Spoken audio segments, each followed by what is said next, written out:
Welcome to our second session of the 2022 Virginia Craft Beer Conference. We hope everybody enjoyed our first session this morning. You are in for a real treat here today on our second session.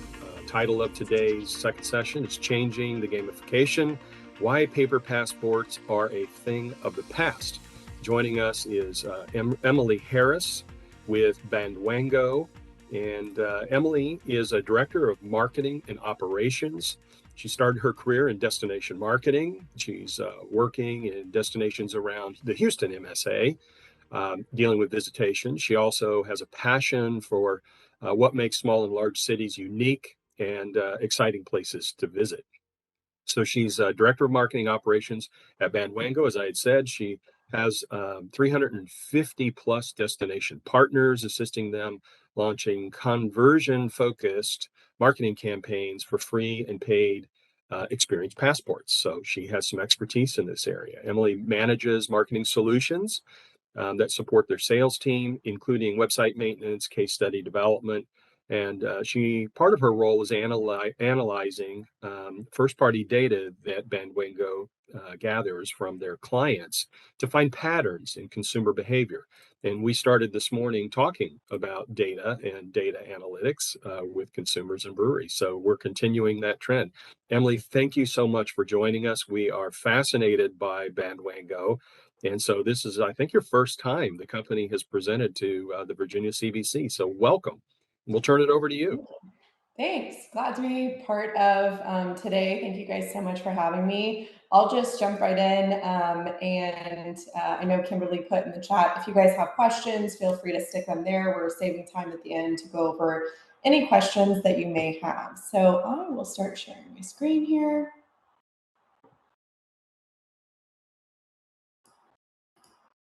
Okay.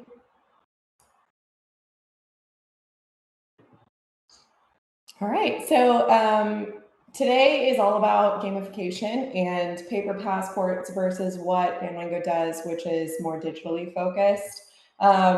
Wonderful introduction. So I am based out of Houston, Texas right now, and formerly of kind of the DMO CVP world with Visit Houston and Visit the Woodlands. So I have a few stories today from my time there, but I am a drinker of delicious beers, so I always like to talk to craft brewers and brewers guilds.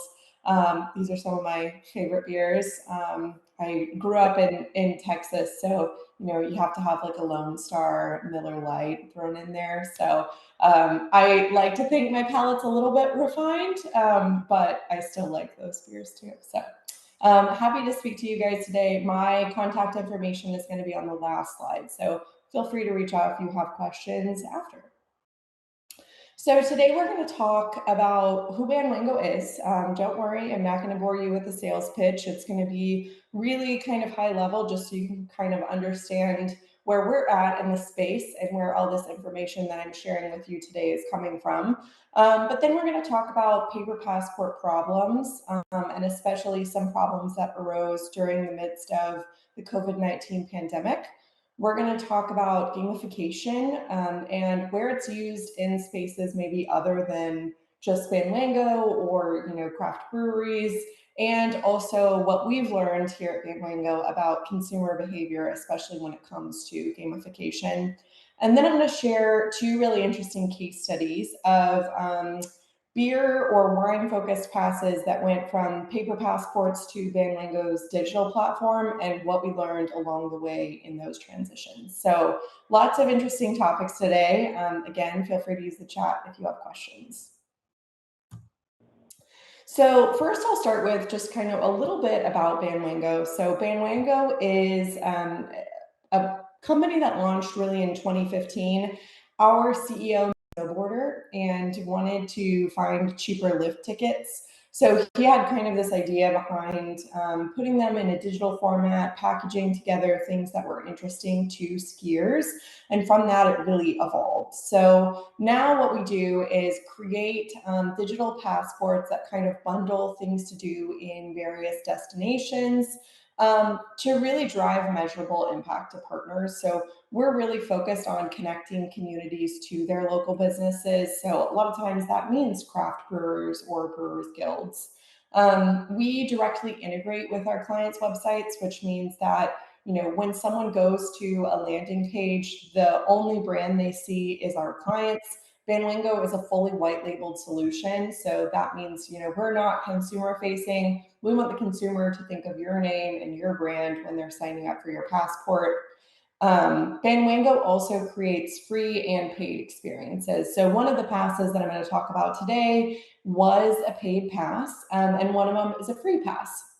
So our kind of business split right now is about 60% of the passes that we launch are free passes that have the goal of driving people directly through the doors of local businesses with coupons or with gamification. And then our paid passes, on the other hand, account for about 40% of our business and really focus on paying out merchants directly. So putting money back in the pockets of those local business partners and using distribution channels like TripAdvisor, Viator to really distribute those passes. Additionally, we capture a ton of first-party data. So when someone signs up for the pass, they're giving us their email address, their first name, last name, phone number, zip code. And this is really helpful for a lot of our clients in building out first-party data. If you guys don't know, a lot of web advertising is based on cookies, which are fading out. So it's really important for many of our clients to start building out a library of first-party data for when cookies do kind of go away. So this is kind of the process for signing up for a Bandwango Pass. We are not an app.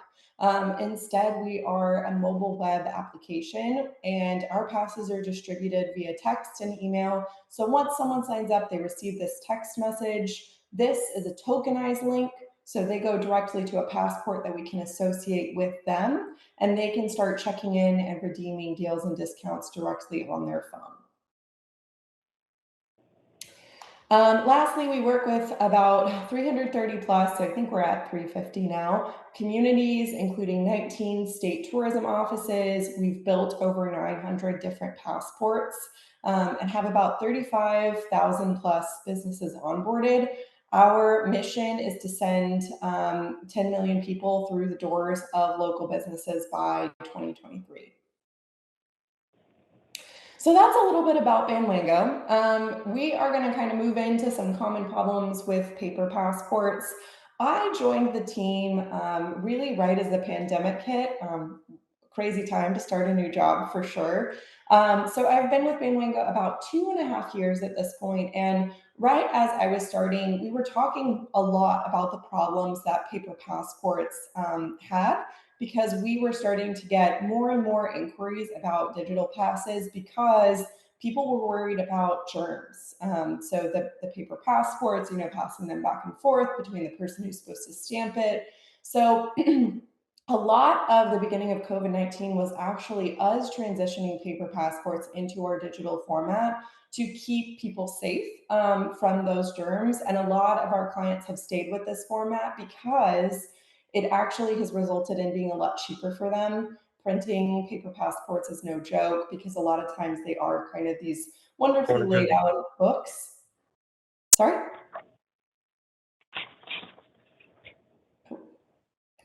You keep going. We had somebody unmute. Okay, no worries. So a lot of times there are these wonderfully laid out books, but they're pretty expensive to print. So in the beginning of COVID, we did a lot of transitioning, and a lot of our clients have stayed with this format because the price is a lot cheaper than what they were paying in printing costs. The other downsides are really clear. People have to remember to redeem their passports. So you're working against people's forgetfulness. So making sure that people have something in their pocket is a lot harder to do if it's not on their phone. And then the other kind of hurdle to paper passports really came from distributing prizes. So a lot of our clients were finding that maybe, the prize distribution at their visitor center or at one of their breweries wasn't exactly ideal for that location. So either they were having to house a ton of prizes or maybe people weren't actually picking up at that location. So one of the things that Bandwango also offers is prize distribution and fulfillment. So we're really trying to kind of solve all these problems that common paper passports had. And one of our case studies also talks about, redemption. A lot of our clients were finding that people weren't always mailing back in their paper passports, and that became a big problem for them because they couldn't really track the return on their printing costs or their spend to create these programs. So just kind of a quick note here, what is gamification? So we refer to passports that distribute prizes based on usage as being gamified. So you can see here in the graphic on the right, this is how someone earns a prize through our system. They check into a location, get validated via a 4-digit PIN code, and then, if they check in at 10 locations, they can win a prize. So some gamified passes have tiered pricing, which means that there are multiple prizes that a pass holder can win as they use that pass.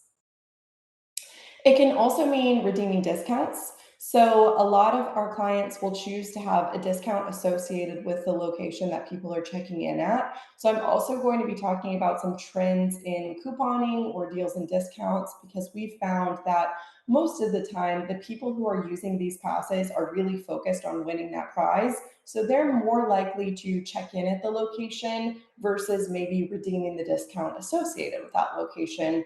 Not everybody may want to, get a growler or buy a t-shirt when they're at a brewery, but a lot of our clients find that their customers are incentivized just by, kind of being on this journey of the passport.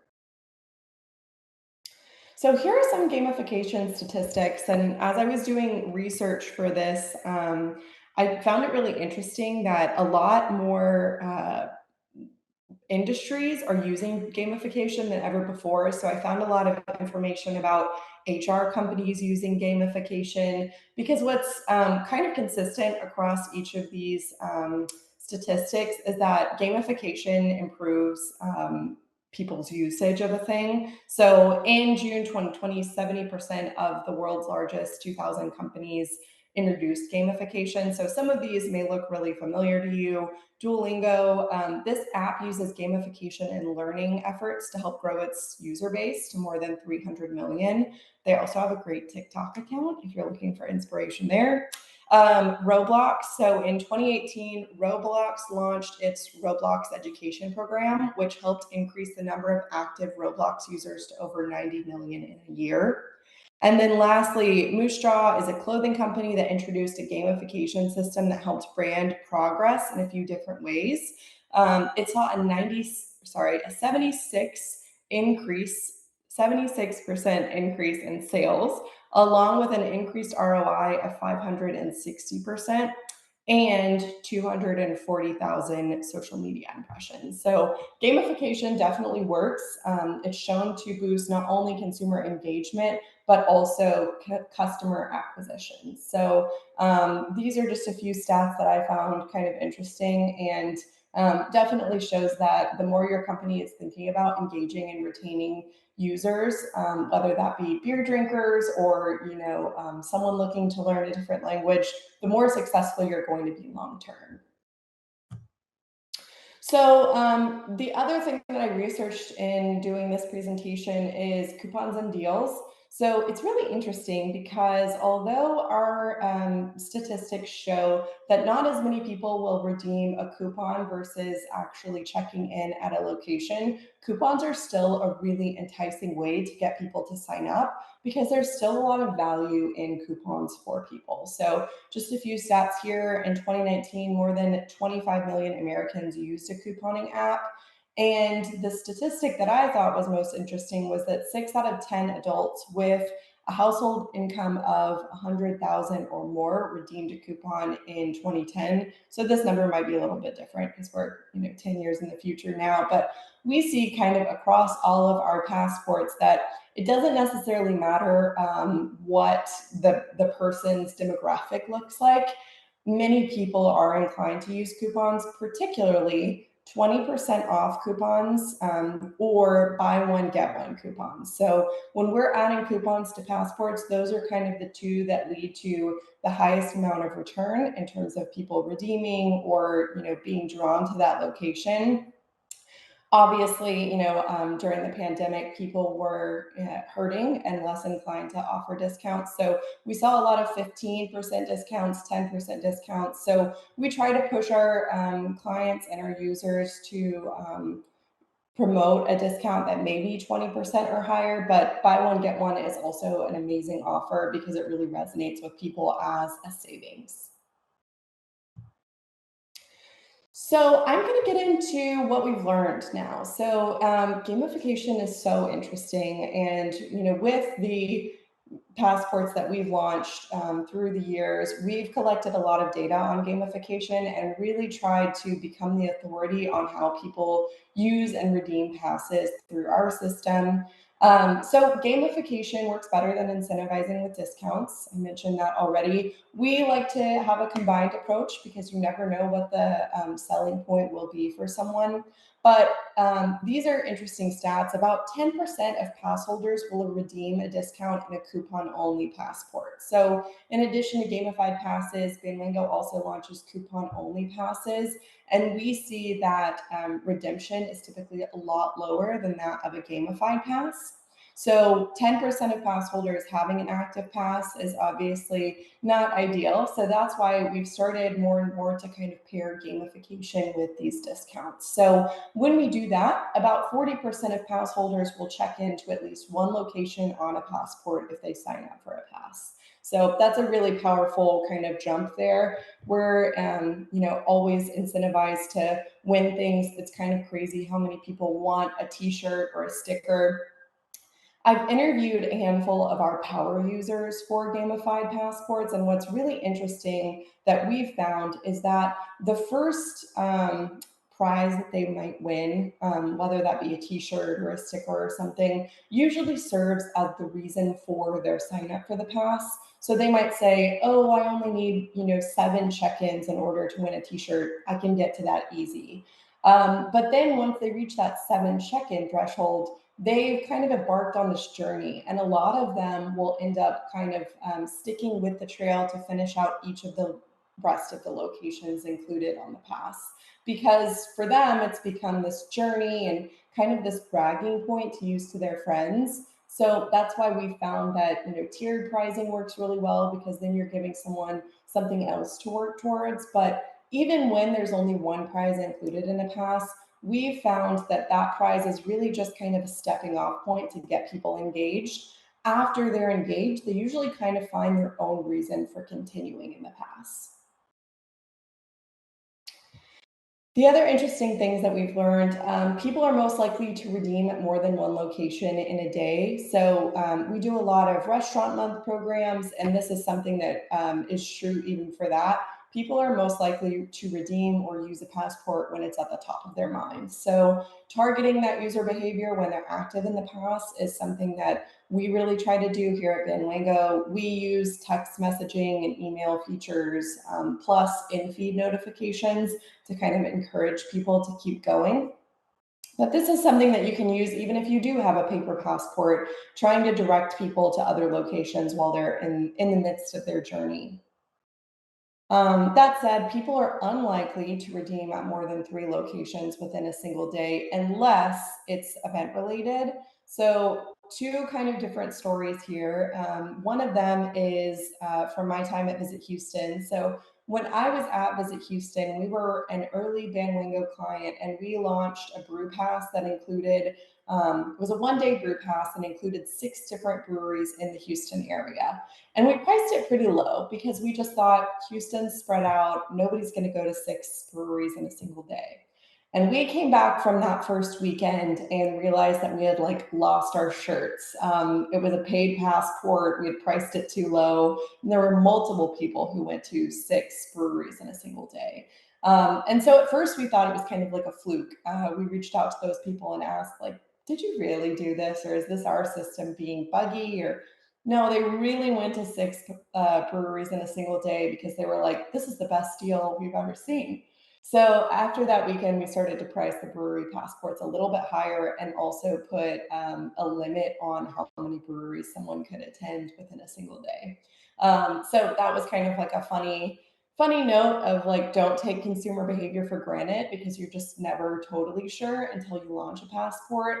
And that story has also led to kind of a best practice here at Bandwango, where we always price passports conservatively until we know how many places people are likely to redeem. The other kind of example of this is we launched a brew passport with Fraser, Colorado. They wanted to do like a big Oktoberfest brew crawl in their destination. So they included 4 breweries, and it was a weekend event where at each brewery there was something kind of Oktoberfest related. So there was like pumpkin carving and like live music and stuff. So the goal was people bought the passport and could go to each of these 4 breweries and get their pint and enjoy the live festivities there.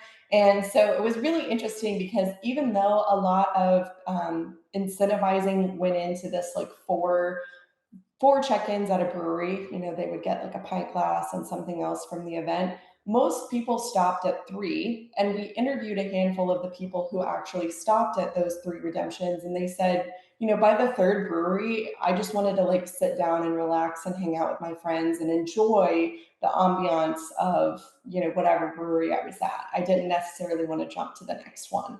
So that consumer behavior is also interesting if you guys are hosting events cooperatively.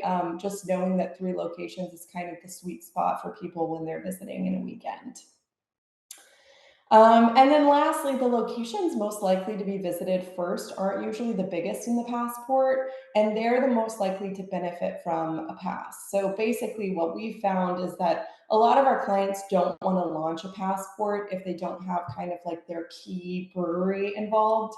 But it's really interesting because most people who sign up for these passports have already heard about that brewery, maybe tried a beer from that place through their local grocery store or something. So people who sign up for these passports and use them are most likely to go to those smaller places that are included in the passport. So we always say it's great to have your big guys included, but your small guys are going to be the ones who benefit the most. And this is kind of another Houston example, though. There are so many passports that have shown the same consumer behavior. In Houston, our biggest brewery is St. Arnold's Brewery. Maybe you've tried a beer from there. But St. Arnold's is kind of like a huge focal point in the Houston destination. And initially, they weren't so stoked about having to offer a tasting or whatever. But what they found is that they actually ended up not having as many people come in with their passport. Instead, the smaller locations like Platypus Brewery, Eureka Heights, that tended to be the more popular destination for people with their passport. So don't be afraid to launch a passport with just a smaller breweries as the focal point, because typically those are the places that people haven't tried and want to try. The other thing that we've learned is really focused on prizes. T-shirts and pint glasses are the most popular prize options for craft beer passports. Of course, this is kind of like a self-fulfilling prophecy because these are the types of prizes that we order the most for clients. So we don't see like a ton of variety in terms of prize picks for clients. We can offer any prize. We've done socks, sunglasses, fanny packs, but we always say that themes for passes work best. So for brew passport, something like a pint glass or a T-shirt that says "I crawled the brew trail," it's going to be probably a little bit more enticing than something like a pair of sunglasses. So those are our most popular prize options. It also probably has to do with price point. So those are cheaper things to buy and distribute than maybe something like a Stein glass or something. The other thing that we've learned is on-site collateral has been one of the most effective ways to boost check-ins. So if you have a program at your brewery or within your organization that you're trying to promote, don't neglect paper. This is something I tell clients over and over again. With the resurfacing of QR codes, now you really can direct people to do something with a poster or flyer or rack card. So on-site collateral has proven to be a really effective way to boost check-ins. And it's something that we use at basically each of our craft brew locations when we, do launch a passport.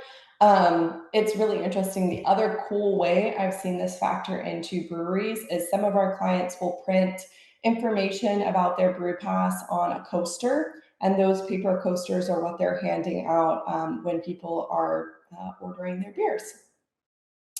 The other thing we've learned about prizes is we have a lot of clients who like to use sweepstakes because it's obviously a little bit less expensive than offering someone a prize as they check in. But sweepstakes only work for prizes if a winner will be selected every 4 months or more frequently.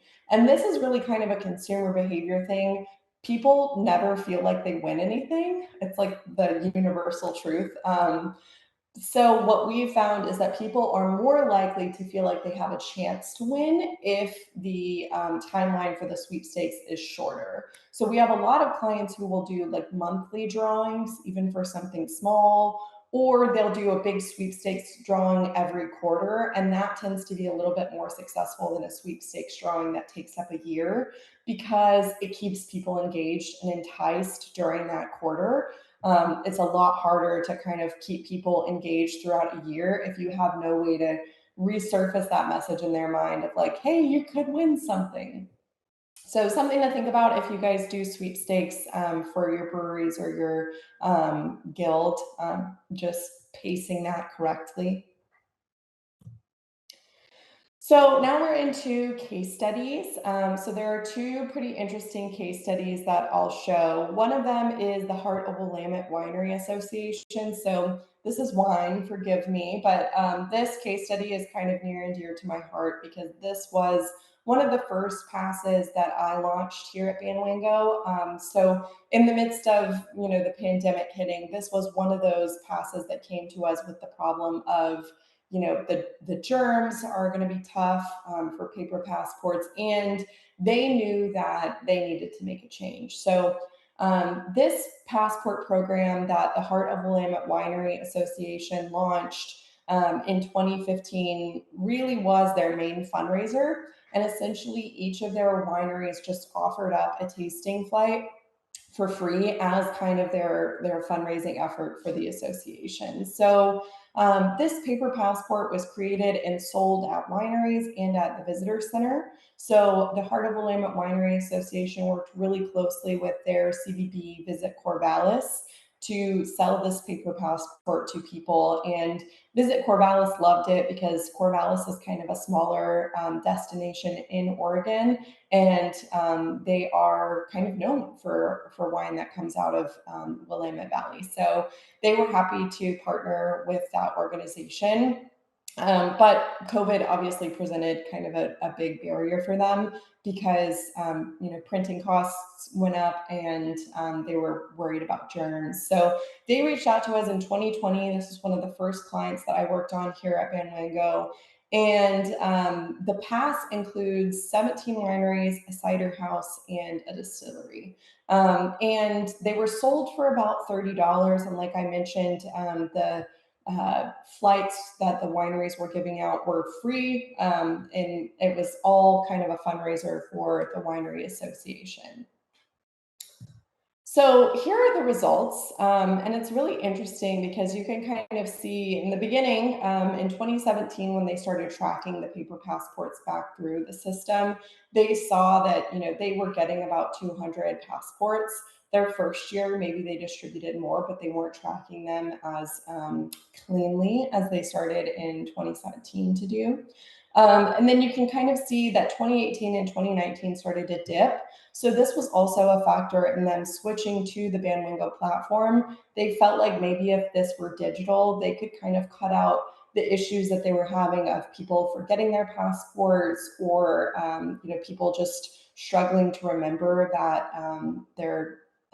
the program existed. So in 2020, we launched, and it was really interesting because that year they really didn't expect many passports to sell at all. And we kind of got back to where they were in 2017, which was pretty impressive because Oregon was very conservative when it came to letting people back into places in the middle of the pandemic. So we really struggled to find the right avenues to sell the passport because visitor centers were closed and not as many people were actually going into the wineries.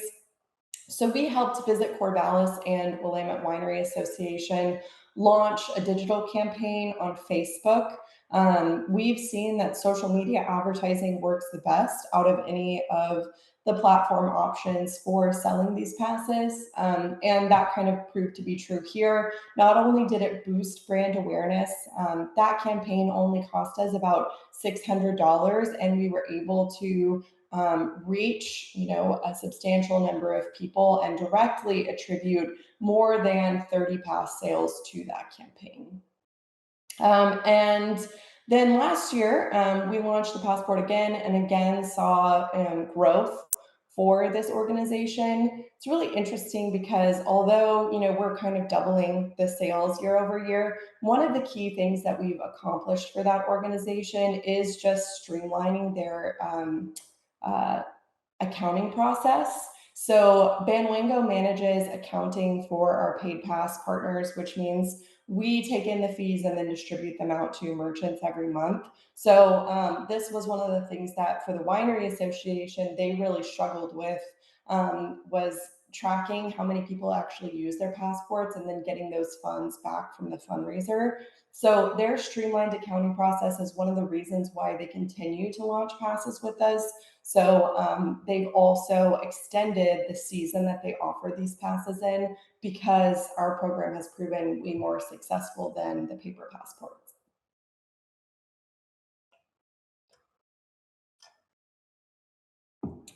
So the next case study I'm going to talk through is Visit Cumberland Valley. So Visit Cumberland Valley had a beer trail with about 30 merchants who paid to be included in the paper passport. So it was really important from the beginning for Visit Cumberland Valley to kind of prove that their passport was successful because their merchants were paying in. And they were finding that they couldn't really prove that their passports were successful because about 1.5% of all paper passports were returned to them.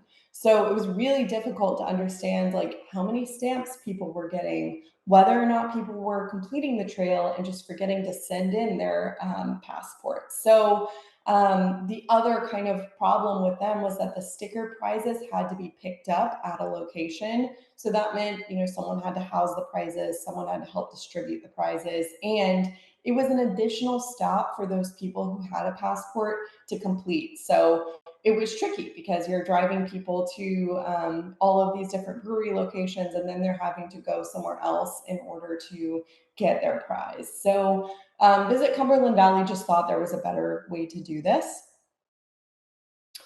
So they launched their digital passport with us in March 2021 to lots of positive press. So I always tell people earned media for these passports is a hugely successful way to communicate not only to locals, but also to visitors. So we talk a lot about distributing press releases, talking to local media, because these tend to be really feel good stories. And I think we can all agree that the news is pretty bleak these days. So passports get picked up by press pretty frequently. So this kind of also goes to show if you have something that's going on at your brewery, or even within the guild, don't ignore your press outreach, even though it tends to be kind of a shout into the void sometimes. A lot of times it can pay off because people are looking for those feel good stories. If you have questions about that, feel free to put them in the chat because I have lots of positive press spins. One of the ways that we've talked about this before is we have a ton of beer trails, of course. So I always tell people like pick a fight with each other because people love that kind of friendly competition. And what we see is that a lot of times, if someone launches a beer trail and they're right next to another beer trail, they can kind of put into social or put out there in earned media, like which beer trail is better, let the customers decide. And it tends to be a real payback for both of them because now they found a really engaging way to speak about their beer trails to two different audiences and maybe even kind of swap visitors. Like if you've got a location that's only 30 minutes away from you and you're like, I know they have a beer trail, we have a beer trail, let's see, the battle of the beers here. That is a really fun way to engage people, and we've seen that work really well for a variety of our trails. So the Visit Cumberland Valley Beer Trail includes the 30 locations that were included in the paper passport, and they use tiered pricing for their model. So they have the 5 check-ins that earns you a keychain, and then 15 check-ins that earns you a baseball T-shirt. For their merchants, discounts were not required. So some of the locations in the beer trail opted to offer an additional discount. Some of them just decided they were going to be a check-in point during the trail. And you can kind of see here, last year they launched with 2,700 signups and 2,300 check-ins. So that is a pretty strong number, especially for their kind of geographic location. Their passport was live for a handful of months in the summer. So their 2022 passport actually just launched in April. So they're still kind of at the beginning of their season. And you'll see here we're really pacing to kind of overthrow last year's numbers with about 1,500 signups and 2,200 check-ins. What's interesting about Cumberland Valley is they also have an ice cream trail. So they have kind of like a family-friendly option and then an option for like beer drinkers to really get out there and sample some of the local hops. So we see a ton of different trails work really successfully, but it's nice when there's a variety of family friendly and people who are couples or can do something a little bit more adult. So I'll stop here for questions. Does anybody have anything that they would like to share? Any feedback from watching this presentation? Happy to field any questions or comments. While we're waiting for hands to come up, is there a standard business model that works when you're setting up a digital passport? Meaning, I saw several of them seemed to have the number 30. Is there a Yeah. minimum number that works better than another to kind of give us a target? Yeah, that's a really good question. So it really varies depending on the geographic location that someone is supporting. So Cumberland Valley is kind of like a smaller destination. So they have 30 breweries that were included in the past, but we've launched passes with as few as like 5 locations. So we have a cheese curd crawl in Eau Claire, Wisconsin. So there were 5 locations that they launched with in the beginning, and if you visited 3 out of the 5, then you got their prize. So it's really dependent on the locations that are included. The trickier number is really like the prize threshold. So how do you choose the number of locations someone needs to visit in order to win their prize?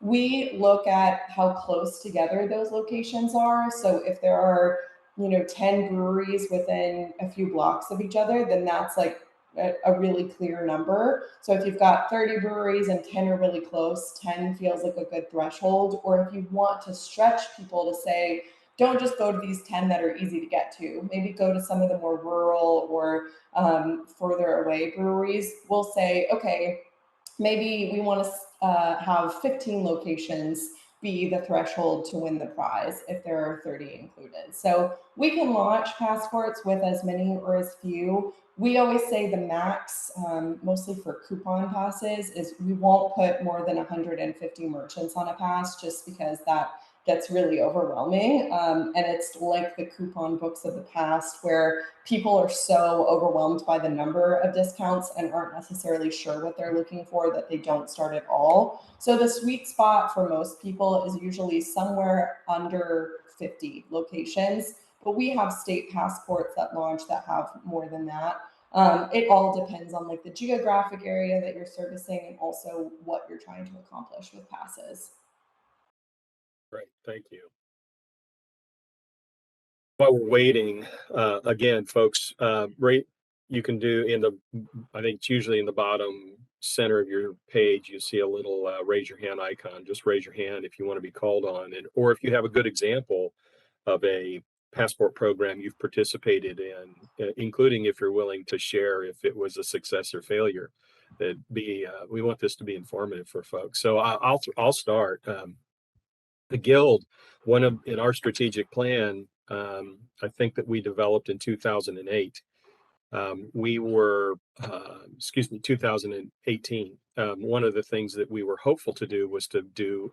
We were discussing a physical passport, and we got through the pro forma. We just it came down to dollars and cents. That even if we could get the participation, it's just they weren't really. There was no way to make them profitable without a tourism government subsidy. And we just didn't want to go down that path. So we chose not to do one at all. But we do know that we've seen them around. But fast forward to today, um, Emily, one of the things and that really fascinated us about Bandwango is we were doing research on digital passports, and that's when we came across you all. And in particular, our organization, we've set two major objectives. We manage one of the top three state uh, beer competitions in the country, and we're right in the middle of that, and we're about to issue those awards at our gala event in August. And one of the things that we know from our own craft beer marketing and tourism survey that we do annually, and we just issued that last week, is that awards and recognition and programming like this is among the top five ways to increase profitability that brewers see, craft breweries see. So our thought was to marry those two concepts, and we have support to do this, is to create some sort of a gamification process for the winners of the Virginia Craft Beer Cup and get that out to the public, because it's very hard for the public to understand, and oftentimes they don't. You know, who has gold winning beers from GABF, who has gold winning beers from the Virginia Craft Beer Cup. There's no way for them to really find it unless they're an enthusiast and they read our materials. So we're trying to figure out a way to commercialize that, and we think maybe Bandwango could be one of those tools, is to get that out there. We also have this year, and I think we have one of the members of our farm brewery committee on the line. But we started last year a collaborative of Virginia-based ingredients, and a collaborative where our members they work together on the recipe, on the branding, and then they brew the beer with Virginia ingredients, and then we market that as a way to increase visitation to those very unique breweries that use Virginia ingredients. So we're thinking maybe a passport for that could be exciting too, is get more Yeah. people out on the road. And we've talked to our tourism authority, which is speaking tomorrow. And Emily, you're more than welcome to join us on that if you want to, if you're interested in hearing from the tourism corporation. We've talked to them about supporting beer trails, virtual beer trails for both the collaborative breweries and the winning breweries for the cup. And so I saw in your presentation that you all have done work with tourism authorities at the state level. Could you talk about that for a minute? I know that was a long Yeah. preamble, but Yeah, no, absolutely. So our state tourism offices, it really started kind of in the midst of COVID. State tourism organizations are busy people. And a lot of times, they're focused more on like top funnel brand awareness, like marketing Virginia as a place to visit, and maybe not so much on the bottom funnel, like delivering people into local businesses or tracking, the number of people who are actually visiting. So it was kind of a deviation for them to think about launching passports of their own. But COVID changed, I think, a lot of the mindsets, and especially the first state that we worked with was Travel Iowa.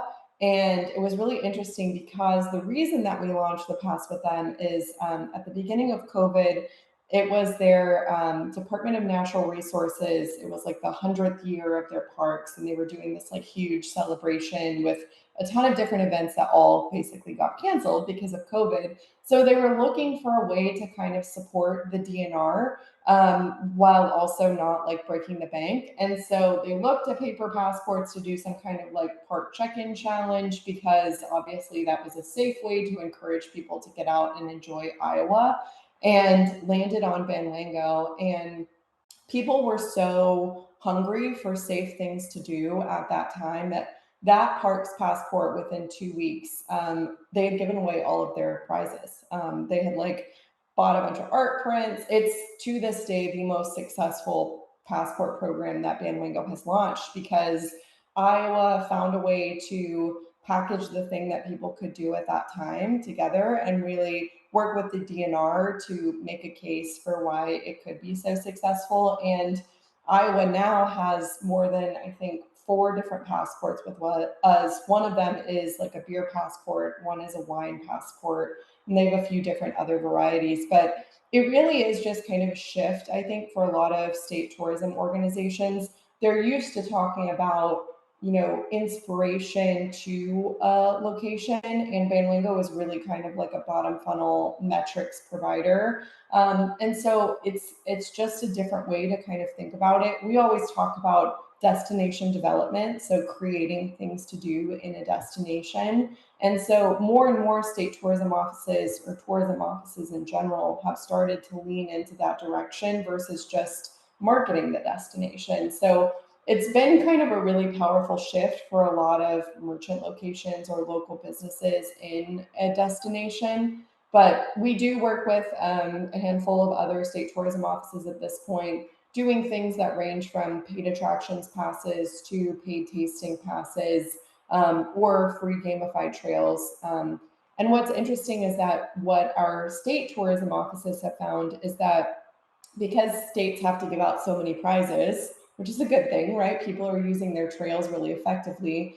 But they actually started to use like public-private partnerships. So, for example, the Travel Iowa Parks Passport is actually sponsored by AARP, and AARP does all of their prizing. So AARP gives out prizes monthly to people who check in at a certain number, and then they also have facilitated like the grand sweepstakes drawing with Travel Iowa. So it's been interesting. There are a ton of different models, but I would say the main thing that we've learned about state tourism offices is just that they're going through a shift themselves in trying to become destination development partners versus just destination marketing partners. Great, thank you. We have a question from the members about best practices for participant funding for the creation and maintenance of prizes. So do you have any guidance on best practices for funding? Yeah, I would say, I mean, the sponsorship is a great option if you can get a sponsor on board. We offer the ability to put ads within mobile passes. So some of our clients will like sell that space to someone or give that space to them if they give prizes out. And similarly, what we've seen is that after you launch a passport, people are more likely to get involved. So it's really easy to, try to go out there and hustle people for like prizes, but until they see the end result, they're less likely to sign on. So I would say, one, don't get discouraged if you're getting a lot of no's up front. A lot of people just have to see it in order to understand what it is, because these passports are very different from what a lot of people have ever used before. So that's the first thing. If you're trying to sell space or get buy-in for a passport, it can be tricky unless someone has something to look at because they don't fully understand it. The other thing for like funding prizes is, like I mentioned, the consumer behavior is really just that people want one thing to work towards, and that thing doesn't even have to be expensive. We have a lot of clients now who use their first prize as like a sticker, something that's like so inexpensive for them to distribute or print. And it's really just a jumping off point to get people involved. Once people start to use a passport, they're way more inclined to just finish the journey on their own because it becomes something fun for them to do. So I always tell people try not to think about prize distribution as like a barrier to launching a pass, because you can also say, you know, prizes run out, and people understand that. And it doesn't typically prevent people from actually getting involved. So we have a number of passports who have already given out all their prizes for the year, but people are continuing to sign up and use the pass. So we have launched a lot of passports that say something like only 500 prizes, you know, first 500 to finish this point win. From there on out, that passport is really just a mechanism for people to explore the breweries. So, you know, choose your threshold, choose what budget you want to use, and figure out what prize makes sense for you. If you do want to try to get private partners involved, just be aware that sometimes it's a little bit tricky to sell them on a dream. Occasionally, they need a hard evidence that it exists and how to use it. Thank you. That's really helpful. You talked about the prizes. Do you find when across your platform, what is more prevalent, discounts, BOGOs, or swag? Yeah. Swag is definitely the most successful at getting people to sign up and use the passport. Even something as small as a sticker is more enticing than discounts. We see that coupons typically, you know, they have like a 10% redemption rate. So it's not a bad way to get people to, you know, sign up for a pass. Discount passes get a ton of signups. Where discount passes lack is really in redemptions. And that may simply be someone goes to your brewery and decides, oh, this is the discount included. I don't actually want a t shirt today. Never mind. They may still show up to your brewery because of the passport, but we don't have a way to track that because they're not redeeming the discount. So discounts are really tricky because they don't appeal to everyone, and people may or may not use them when they're at locations. So we always say like they may in fact be really successful at driving people through the doors of local businesses, and people just aren't redeeming them while they're there. But we always tell our clients like swag is a surefire way to understand how many people you're driving through the doors, because if the only way to get your swag is by, you know, clicking that check-in button, you're going to make sure you don't miss that. Whereas a lot of times, you know, staff training is also kind of one of the things that makes coupons tough, because occasionally people will walk in with their passport and they'll be like, oh, hey, I have this coupon.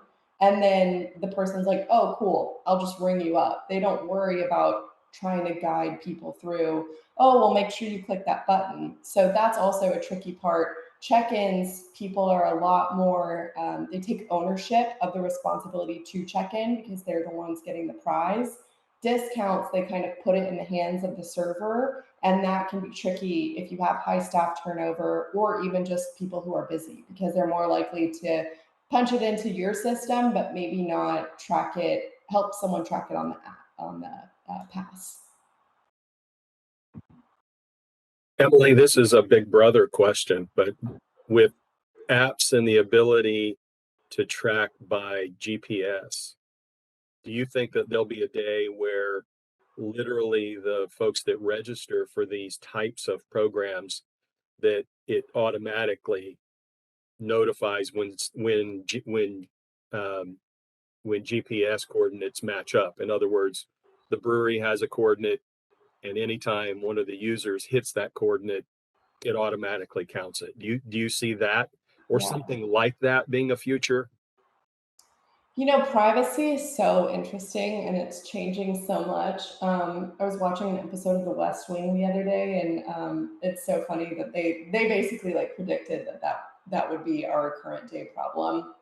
that privacy would be the new issue for the government to deal with. But um, it's funny because right now what happens is we have a PIN number validation that people can use.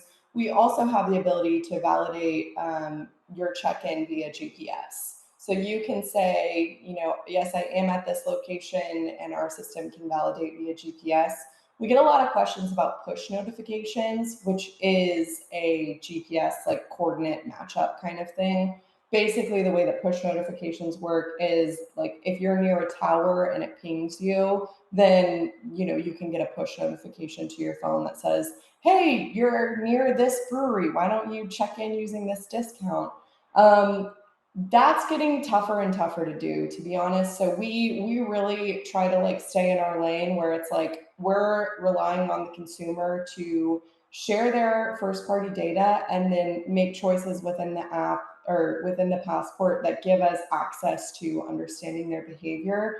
But things like push notifications, geofencing, geoframing, it's going to be a lot trickier to do in the future. And so we try not to rely too heavily on those kinds of tactics because they're imminently disappearing. And it's really, we see it kind of with the disappearance of cookies and with Google Analytics switching to a different format. We're all going to have to confront privacy in a really different way. So we're trying to be the most sustainable we can be with our clients right now so that we don't have to change things in the future and disrupt their process. So we like to say like we're conservative with our technology in terms of privacy because 5 years down the road, we don't want you to be like, oh, well, now all this data that I've tried so hard to collect is useless. We're trying to be conservative now so that 5 years down the road, you guys have the most data that anybody has because you were proactive in finding a solution that lines up with kind of the more stringent privacy laws. That was a long way to answer your question, but hopefully it did. That was helpful.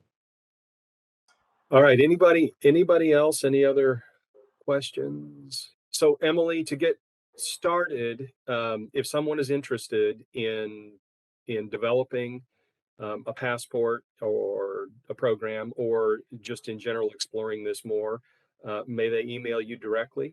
Absolutely. Yeah. Feel free to reach out.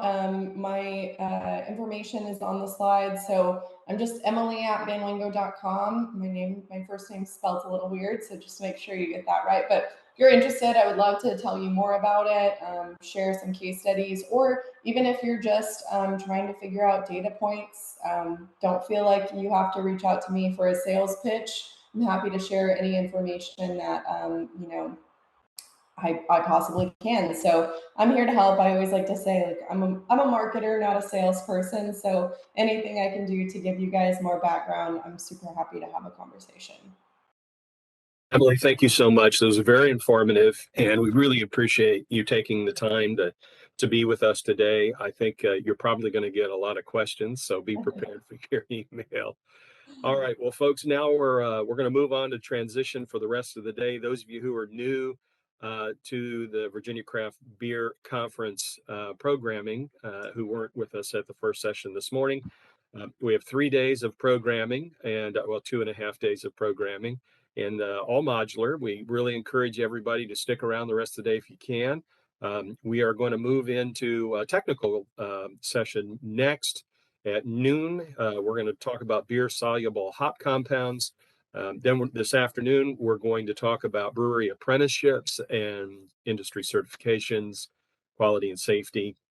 We're going to end the day on inclusion and opportunity, part of our continuing programming, helping you lead a diversified and diverse workforce and client base, customer base. So um, these will be all the rest of the day. Tomorrow, please check your calendar. Hope you can make it. We want to have a really good attendance, in particular for our friends at the Virginia Department of Agriculture and Consumer Services. Also, we have the entire management team of the ABC, two very important sessions on regulation legislation.